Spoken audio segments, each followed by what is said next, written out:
Hi everybody, Lukas and Cynthia from Hometown Hero. Today we are discussing the Lieutenant Governor of Texas's statement regarding a bill that has been proposed, although nobody's seen it yet, and then subsequently the sort of attempt to ban THC hemp products within Texas. Thank you for joining us as always, and we're going to dive right into it. So we have this press release, it's on the Lieutenant Governor's website, and he announced that SB 3, which nobody has ever seen yet. Yeah, there is no, as of yet, I just searched in Google, as of today, there is no currently Senate Bill 3 that is visible. There's just discussion of it. It has not been filed. There's nothing to see. Correct. So it says here, it will be legislation to ban all forms of consumable hemp, THC, from being sold in Texas. But there's a huge asterisk there because later on he issued a correction and said, except for medical marijuana. Yeah, it says to ban all forms of consumable tetrahydrocannabinol, THC, from being sold in Texas. But that brings an interesting point because... Wait, I just want you to visualize for a minute the medical marijuana guy, like on the phone and going, hey, wait a minute, you didn't mean us, did you? Yeah, you dummy. What do you mean you're banning all THC? So what's funny is... Let's go back to the headline. Here's the thing, is that you only know what people say and what people do. You cannot decide what somebody's motivation is because you're not in their head unless they tell you this is what. So Lieutenant Dan is speaking for thousands of businesses when he says thousands of stores have opened to sell all types of dangerous products with unlimited THCs. These stores even target your children. So basically what he's saying is that people didn't already have stores and just added this to their sales, to the products that they sell. He's saying that people specifically opened the store to sell all types of dangerous products. So I guess there must be skateboards in there and, aspirin's in there and cough medicine is in there, right? Because what he's saying is that he knows that people specifically went and opened stores to only sell dangerous products. There's a lot of very fascinating, interesting, and hysterical... Is that what you would call them? Hysterical things in here that have three... So he's referencing the hemp products being sold with THC, and he says that they have 3 to 4 times the THC content which might be found in marijuana purchased from a drug dealer. Does he know drug dealers? Well, that begs the question, is the medical marijuana industry in Texas a drug dealer? Well, yes, they are. Because there's no more street dealing of cannabis products in Texas. Drug dealers in Texas don't sell cannabis. Who gave you this information? Did you buy stuff from a drug dealer, send it to a lab and test it, and then compare it against what's being sold in a legitimate retail store?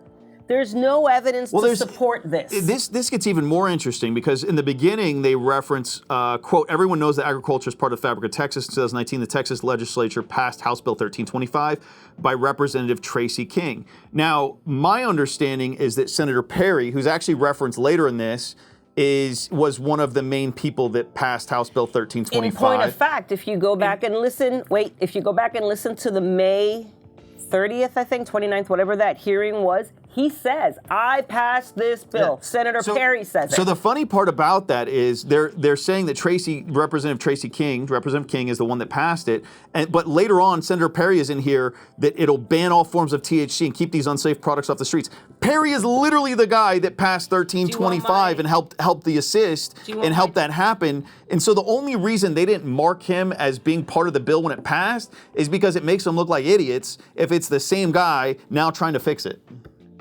My translation of this is that, and this speaks to the politics in Texas, they're going to make the House, the bad guys, they passed a bill that allowed these allegedly, and there's no proof of this, these allegedly dangerous products with unlimited whatever. The House passed it, but the Senate is going to fix it because Lieutenant Gov is part of the Senate, not the House. And the House and the Senate, there's not a lot of love there right now. So this is trying to make Senator Perry, Lubbock, which has a ton of hemp farmers, by the way, Lubbock does, trying to make him look like the savior, you can do with that what you will, and make this House guy look like the bad guy, despite the fact that it takes 2 houses, both sides of the legislature, to pass a bill. Yeah, it's very interesting, the kind of word salad that you reference in this. So one of the things, too, is the quote by Senator Perry out of Lubbock. will ban all forms of THC and keep these unsafe products off our streets. I know. So these products are being tested, they're regulated, they're federally legal, they're state legal, they're being sold in stores, they're being monitored.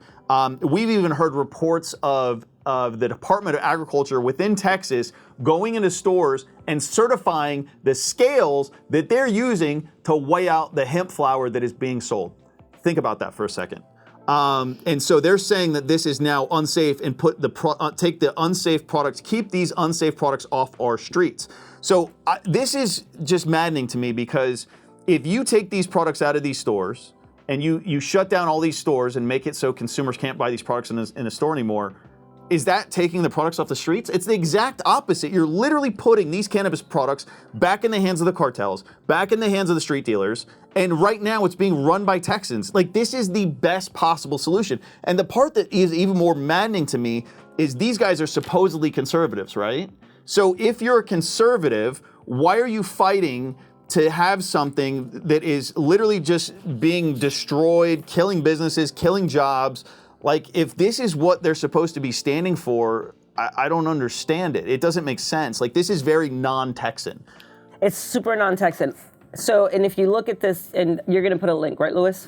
Okay. This isn't very different than what happened in California. No. So we have conservative Texas politicians following the playbook of California. Yeah, they're like Californians because it's their way or it's no way. It's no different. Yeah, it's absolutely. no different. This is the regulation. Correct. This is so close to the regulation that we see in California that it is shocking to see Texas conservatives pushing the same thing. And if we stay on the subject of California, we can also liken Governor Newsom to Lieutenant Dan, when Lieutenant Dan says, dangerously retailers exploited the agriculture law. How do you dangerously exploit something, by the way? So grammatically incorrect. But to sell life-threatening and unregulated forms of THC. You're telling us in the paragraph above that you legalized it through HB 1325, which required dishes to promulgate rules. But then you say that it's unregulated and life-threatening. And if it's life-threatening, what are the threats?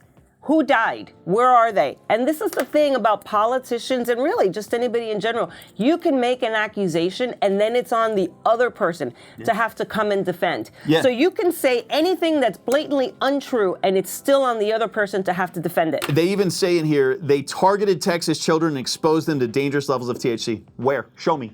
Give me one shred of evidence on that. Anything. You know why they didn't reference anything? Because they don't have anything. There's no evidence. It's just made up. Where is the evidence? Also, what child has money to pay? First of all, they're not repeat customers. It's a bad business model. No person who's invested in their business. And if you get caught doing it, you're going to be put out of business. No, why would you even do it? You wouldn't. That's the point. This entire thing defies logic. This is a hot mess of just supposition and accusations and, implications with zero basis for evidence. You know what amazed me about this? Something else? That they fit that much garbage in this much text. Like, I'm blown away. Yeah. I'm blown away at the misinformation that they put in this, and just such a small, literally there's nothing in this. You know what else? Even talking about the House bill is misleading. Correct. Everything they say in here is a lie or misleading. Every single component of it. So we're gonna get to Senate Bill 3, right? They're gonna. When do they have to file it by? When will we see it? Do you think?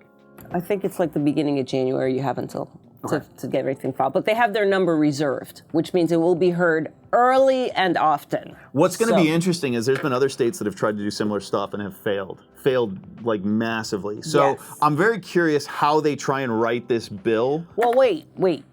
Come back to this before how they write this thing. Ban all forms of THC except for medical marijuana. Good job, medical. And keep these unsafe products off our streets. We're not going to allow these retailers. So are they on the streets or are they at the retailers? Which is it? To circumvent the law and put Texans' lives in danger. If we were doing something illegal, we would be in jail. Who's circumventing the law? They're selling through licensed retailers. They're certifying their scales. They're certifying. Who is circumventing the law? Why do you have to pass a law to ban something if it's already illegal? Right. This no sense. Yeah, this is literally just the let me just tell you something. statement I've ever seen put out by a politician. This is self-serving. This is somebody who wants to take a shot at an industry. What their motivations are, I don't know. We do know the medical marijuana side has been pushing to eliminate hemp because it affects their revenues. So yeah, medical marijuana is not your friend. The medical Texas, marijuana industry in Texas is actively trying to get rid of the hemp industry. I don't care what anybody says. That is correct. It is their number one play to save their businesses. That is exactly right. So this is a propaganda campaign against a legitimate industry. Correct. And this is what we're living in Texas. Texas has water issues. The school voucher thing is a big deal. Energy issues. We have a population thing where like there's not enough housing for people. We have all property taxes are ridiculous and they want to address that. All of those affect every Texan in this state. But this, where nobody has a complaint except 3 people, this is somehow a priority for the lieutenant governor. For me, this is an attack against Texan veterans. This is an attack against every Texan. True. This is an attack against every adult Texan that gets to make their own decision for what they want, to make their own choices. This is Lieutenant Dan saying, I don't care about you. I don't care that there's an $8 billion industry that is supported by Texans. You guys can screw off because I don't like it, and so I don't like you. This is the equivalent of the lieutenant governor going into the Texas alcohol industry and saying that you can buy 1 beer now. There's going to be 1 beer. It's represented by the state, and we're going to pick who it is, and that's all you're allowed to buy. Yeah, I mean, this is the subtext. What do you think with the alcohol? What do you think the alcohol industry would do if he said that? Stop donating.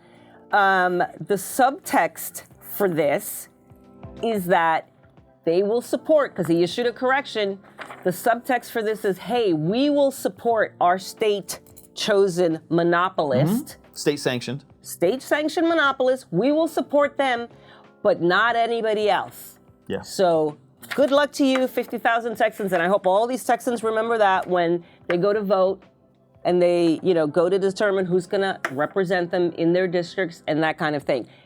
The will of the people has already been reflected in the fact that in 2022, this was an $8 billion industry in this state. The market has spoken. The people have spoken.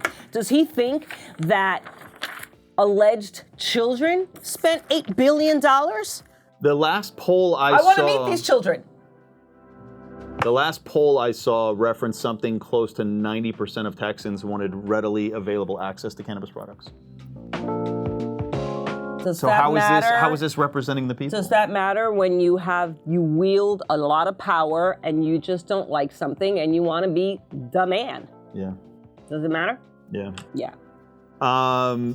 So in Senate Bill 3, we're expecting to see it probably first week of January. Oh, yeah. First midweek of January, somewhere around there. And I'm assuming when it comes out, they're going to make a whole hubbub about it. Look, just to be clear with everybody, all of our customers, all of our retailers, I know we're getting a lot of calls. I know a lot of people are worried about this. And so one of the big things to know is we're doing a really good job right now. I believe that Cynthia is the best person on the planet to handle this and to work on it, and we work on it pretty much daily now. We have teams and teams of people that work on this and have been working on this for years. This is not our first rodeo. We've been doing this for a long time.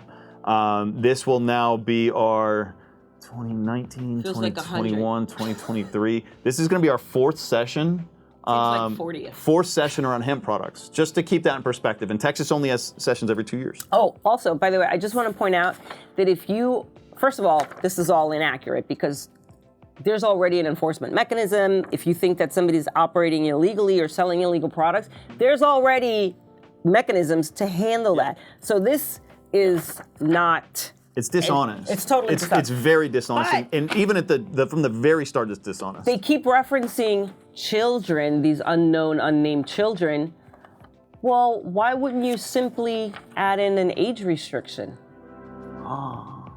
We've tried to do that. We've tried to do that for multiple sessions now. You know why you don't add in? Why he doesn't want to add in an age restriction? Because it gives us credibility. No. Because then the medical marijuana program wouldn't get what they want, which is to continue their monopoly in the state absent any type of competition, regardless of the fact that it's, lower dose or lower serving size, whatever. They can't keep a monopoly if they add in an age restriction. It also gives us credibility.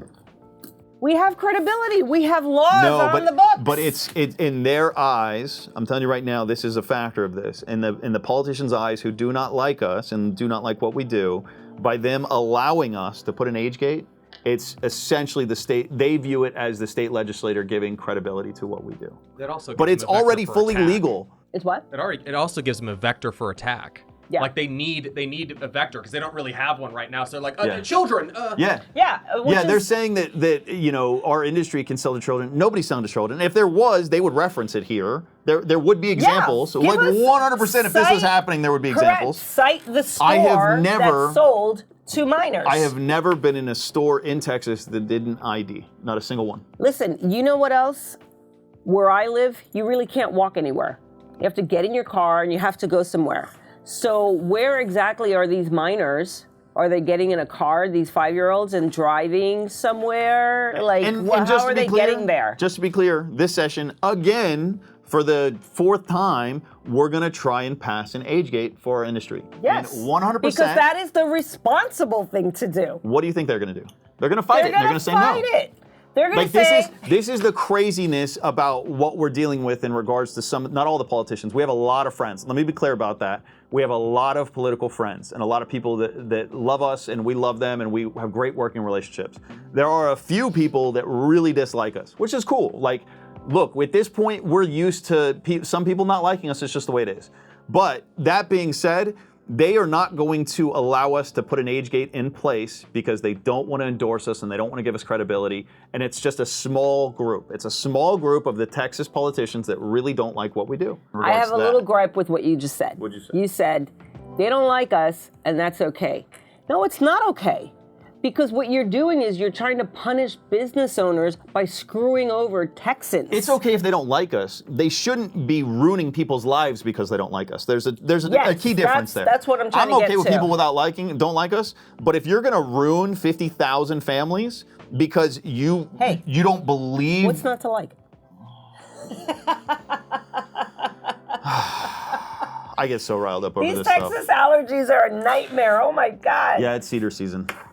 Anyway, okay. So yeah, Cynthia and I think have rambled enough about on this one. At the end of the day, we have different perspectives on this.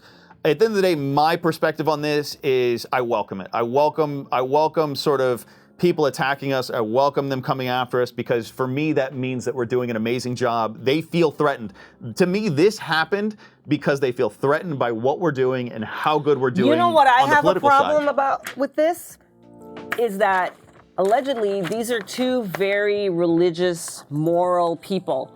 What is the number one tenet in the Bible? Not judging other people. This is a legitimate business that came about legitimately, that is handled legitimately. There are enforcement mechanisms in there, but the entire industry and the people who use the products, the adults, are being judged, and they're somehow being found deficient by the Texas legislature or the people in the legislature that are pushing this, and that is not cool. Well, and then you've got the comedy, and look, I have respect for all the politicians and what they do for the people, but the comedy is you've got Senator Perry, who actually helped pass 1325, but they leave it out on purpose, and then they put him in because he's trying to fix the mess that he believes he created. Savior. He's going to be the savior. They're not going to point out that he helped get it passed in the Senate, and he's going to be the savior who fixes it. Yeah. This is madness. Merry Christmas. This is madness. So that being said, look, there's going to be more of this. My strong recommendation to everybody is don't get stressed out by this stuff. This is literally a statement. It's nothing other than a statement. There is nothing legally binding on this. And when Senate Bill 3 comes out, we always get calls of like, oh, hemp's being made illegal. No, it's a bill that has been submitted, and that is it. Until something passes and it goes to the governor, this stuff means kind of nothing in a way. No, it means something. Let me just say, Hometown Hero helped found the Texas Hemp Business Council. If you would like to support, and let me just say that if you ever wanted to support the cause in Texas, now is the time. You can go to TexasHempBusinessCouncil.com and you can get more information or donate or whatever. Sorry, allergies. For consumers in stores, honestly, the best way you can help us, just be customers of ours. We work on your behalf. You know, I love all the stores, and we've had stores offer to give us money. At the end of the day, look, just support us by buying our products and helping us sell our products. That's the best thing you can do. We've gotten wonderful donations from wonderful people. We have. There's been a bunch of amazing people within the industry. If you're a manufacturer, if you're a distributor, if you're another brand, even if you're out of state, we welcome your help. Those are the people that you know, we would love your help, and there's already been tons of amazing companies that have worked on this with us and donated a substantial amount of money.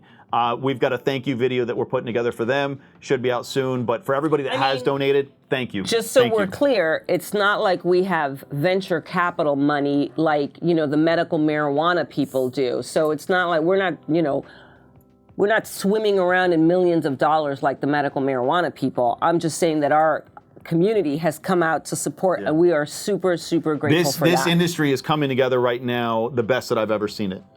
We've got people that are direct competitors working with each other as allies, and this is what needs to happen for us to succeed, not just in Texas, but in the whole country. And it's literally happening right now. So it's a beautiful thing to see within the industry. Listen, in Ohio, where they legalized recreational marijuana through a ballot initiative, we had to kill a hemp ban because the marijuana people, evil marijuana, is like, no, no, no, they can't exist. Only we can exist. And so, you know, should be 5 o'clock today, but we will not have a ban. And just to be clear with everybody, Cynthia and I don't have a problem with marijuana. Nope. We have a problem with it when it gets put into a situation where it's us versus them and only one can live, right? If you put us in a situation that's fight to the death, we aren't going down. We just aren't. I'll take down the whole marijuana industry if I have to. So when you put us in a position where it's, you know, you have to fight to live or die, like we win every time, and we will not lose. It's a very dangerous position for them to put themselves in, but if that's what they want, we'll play that game. We are the underdog here because we don't have the blessing anymore of, you know, the Lieutenant Dan and Senator Perry, but the medical marijuana people do. The federally illegal product has the stamp of approval, but not us. So we are the underdog. True. Very true. Yeah. So I know that's a long-winded rant from Cynthia and I on this sort of short statement, but we felt like it needed to be addressed and needed to be addressed in a very serious way. You know, this is stuff that is scary when you're in this industry, to see stuff like this and see somebody in your own state threatening to kill an entire industry. Because they want to. Yeah. And also, you know, for anybody watching this, reach out to your representatives, reach out to your senators. That is a huge deal. We recommend calling in. You can send emails, but if you call in to your representatives, to your senators, if you call into them and talk to somebody there, they do listen. We've talked to them and they listen. They like getting calls. We're gonna put up the website in the description where you can click and go and find your representatives and senators. We strongly recommend reaching out to them and contacting them. A phone call is the best way. So, on that note, thank you for joining us as always. Love you guys to death. Happy hunting, and then have a wonderful New Year. Merry Christmas.